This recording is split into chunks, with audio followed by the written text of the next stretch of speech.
Okey, Assalamualaikum dan selamat sejahtera. Okey, hari ini kita masuk bab 5. Okey. Bab 5, okey, kalau di muka surat di buku teks muka surat 108. Okey. Tajuk dia pentadbiran barat di Sarawak dan Sabah. Okey, maksudnya dalam bab 5 ni kita akan belajar mengenai pentadbiran di dua buah negeri ini. Okey, di Sabah dan juga di Sarawak. Okey, bagi subtopik 5.1, latar belakang pemerintahan tempatan di Sarawak dan Sabah. Okey, kita tengok dulu dia punya pengenalan, okey. Sebelum kedatangan kuasa-kuasa luar, okey, maksudnya kuasa-kuasa Eropah, okey, kuasa-kuasa daripada China ke, okey, masyarakat tempatan di Sabah dan Sarawak telah mempunyai sistem pemerintahan yang berkesan.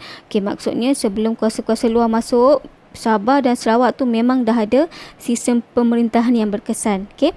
Sistem pemerintahan yang diamalkan ini membawa kestabilan dan menyumbang kepada keharmonian serta kemakmuran di dua buah negeri ini. Okey.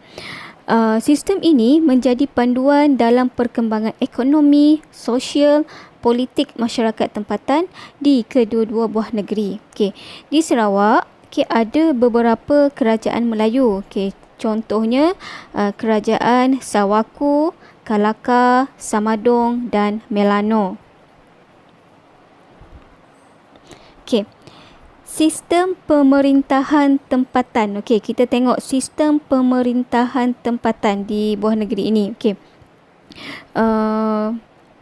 Ada persamaan dan juga perbezaan di antara dua buah negeri ini. Okey, persamaan dan perbezaan yang wujud ini mempunyai kaitan langsung dengan perkembangan sejarah sosiopolitik yang berlaku di kedua-dua buah negeri tersebut.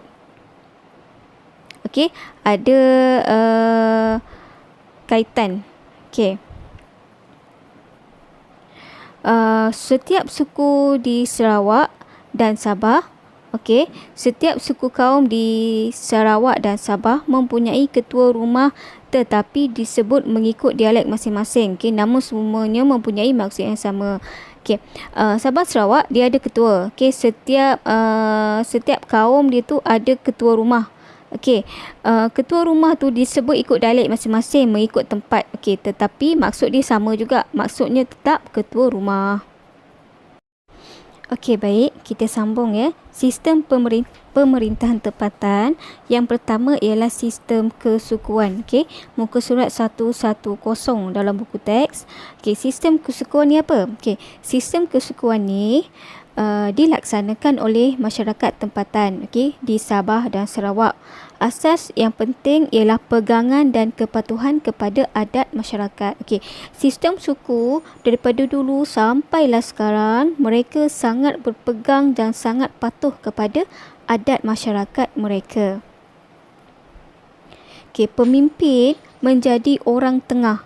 Okey, pemimpin akan jadi orang tengah untuk menyelesaikan apa-apa masalah pertelingkahan yang berlaku antara penduduk, okey, dan memastikan keharmonian berkekalan. Okey, antara masyarakat yang mengamalkan sistem ini ialah Bidayuh, Iban, Kenyah, Kelabit dan Kayan. Okey, penekanan terhadap kepatuhan kepada adat. Okey, ingat sistem kesukuan mereka sangat berpegang, mereka sangat patuh kepada sistem adat. Okey, bagi masyarakat Melanau, ketua masyarakat dikenali sebagai menteri. Okey, menteri, ketua masyarakat dia menteri. Kalau dekat sekarang ni menteri ni lain tak. Kat sana ketua masyarakat, ketua setempat mereka dipanggil menteri. Ketua dalam masyarakat Kenyah, okey, dikenali sebagai peran lepo. Okey, ketua bagi masyarakat Kayan dikenali sebagai kelunam maren. Okey, ketua dalam masyarakat Bidayuh, okey, dikenali sebagai tua kapung. Tengok masing-masing mempunyai dialek, okey, sebutan yang berlainan, sebutan yang berbeza tetapi membawa kepada maksud yang sama iaitu ketua rumah. Okey. Pemilihan pemimpin bukan sekadar faktor keturunan, namun lebih kepada kebolehan peribadi. Okey, maksudnya kalau ayah dia jadi ketua kampung, jadi ketua rumah, anaknya tak semestinya, okey, sebab dia tak ikut keturunan, dia mengikut kebolehan seseorang untuk memimpin. Okey, dalam masyarakat Bidayuh, sumber autoriti ialah tua kampung, okey, sebagaimana yang dinyatakan tadi. Okey. Di Sabah pula sama, okey, mereka juga mengamalkan sistem kesukuan. Okey. Masyarakat yang mengamalkan sistem ini termasuklah kadazan dusun, murut dan bajau. Okey, pegangan adat ini menjadi alat kawalan sosial politik yang berkesan. Okey. Adat ni, berpegang kepada adat ni adalah salah satu alat untuk dia kawal masyarakat dia dengan berkesan. Okey, nak kawal macam mana? Nak kawal supaya berpegang kepada adat, okey, dan tidak melakukan sesuatu yang dilarang oleh adat mereka. Okey. Selain itu, sistem pemerintahan mengandungi majlis kampung dan tukang-tukang adat. Okey. Dalam sistem pemerintahan tu ada dua, majlis kampung dan tukang-tukang adat. Okey, kita tengok satu persatu. Okey. Masyarakat Bajau, okey, di pantai timur Sabah, dikenali sebagai Mato'a, Mato'a, yang menjadi pelindung adat dan kepentingan anak buah. Itu adalah pemimpin dia. Tukang-tukang adat pula, tugas dia untuk memastikan setiap upacara adat tu dilakukan dengan betul bagi nak elakkan bencana. Okey, pemimpin dia untuk jadi pelindung adat, untuk jaga kepentingan anak buah. Tukang-tukang adat dia pula, tugas dia pastikan semua upacara tu dilakukan dengan betul supaya tidak berlaku kesilapan, agar dapat mengelakkan sebarang bencana. Okey, sebab mereka ni memang sangat berpegang teguh kepada adat. Ada banyak upacara-upacara tertentu.